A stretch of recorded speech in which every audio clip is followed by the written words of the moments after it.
So welcome back. I hope you all had a nice lunch. I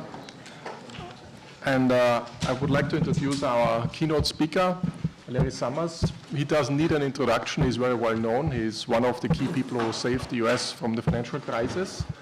But the reason he's here today is because he's a very good conceptual thinker. He can help us to figure things out and think forward in conceptual terms. And he has a lot of experience also as a policymaker on top of it.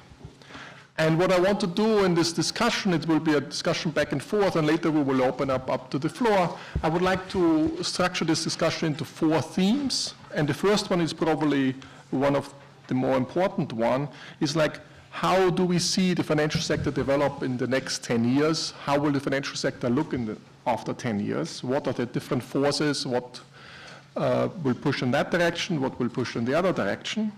So that's the first theme I would like to raise. The second theme I would like to raise is to what extent will fintech change regulation, financial regulation? Will fintech lead to more or less stability in financial markets? What are the trade-offs in this dimension?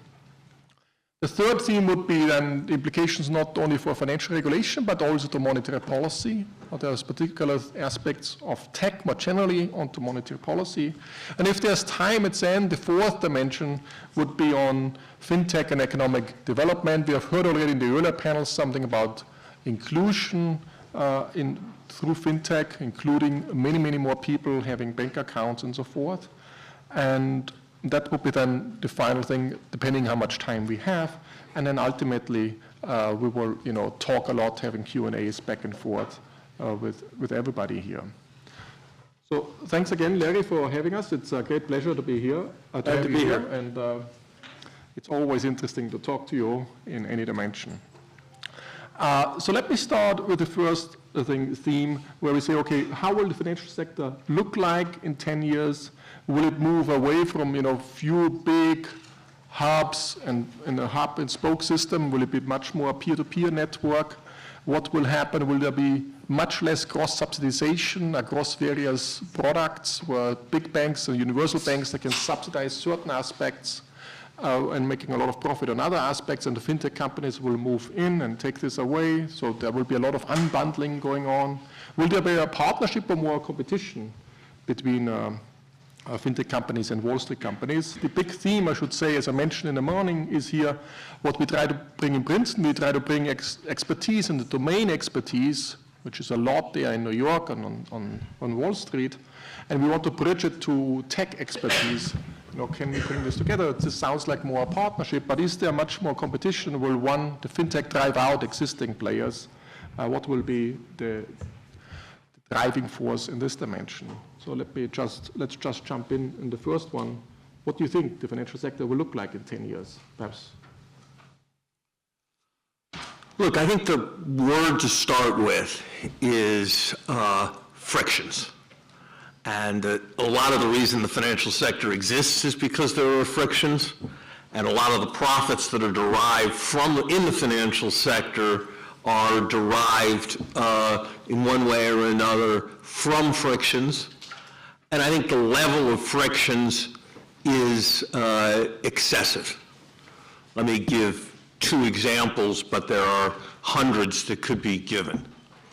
I've had occasion half a dozen times in the last 5 years to refinance my mortgage. Each time I paid $1,000 for title insurance. I promise you that if it was insurable 4 years from now, it was 4 years ago, it was really very easy to check that there was no new encumbrance on my title, and $1,000 was much too much to pay. And indeed, it turns out that title insurance premiums exceed by a factor of 20 title insurance payouts in any given year. Somehow that should not be in a properly functioning world where things are incredibly searchable and there's the internet. I'll give you a second example that's got a rather different character. I am hardly a hugely wealthy person by Wall Street standards, but I'm not the average American either. And I bank with a private bank of private banking part of one of the nation's great financial institutions, or at least large financial institutions. So money comes in, I spend money.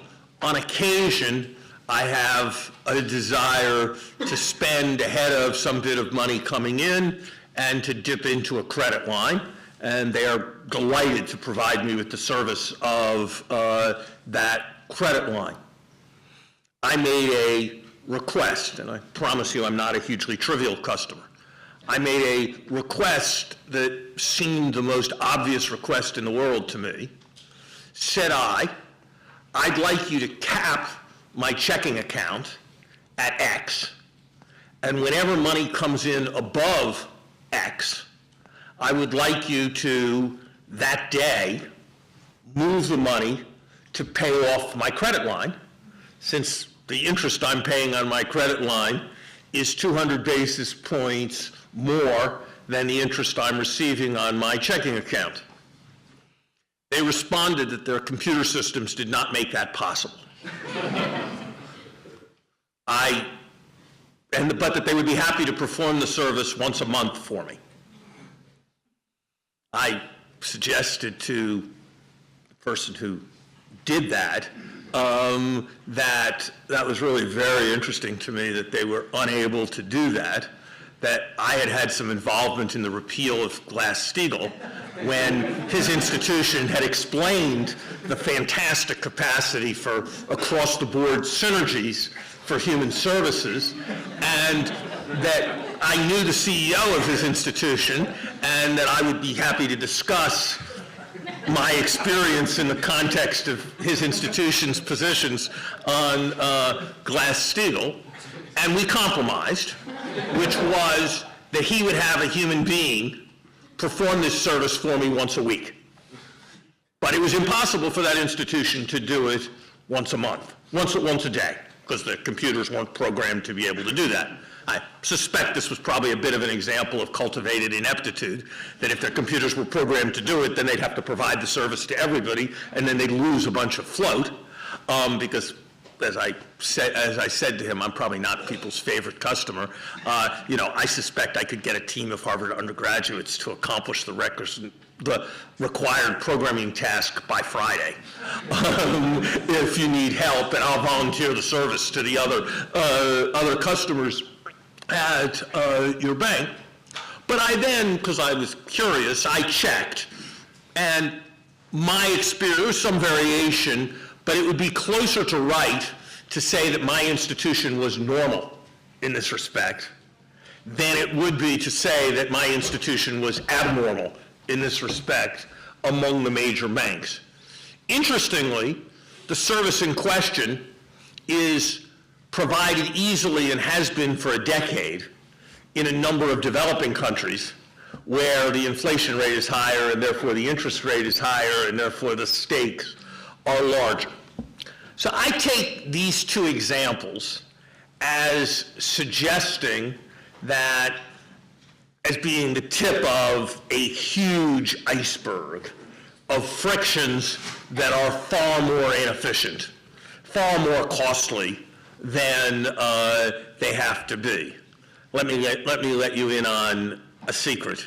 The cost of accepting my Visa card and going through all the relevant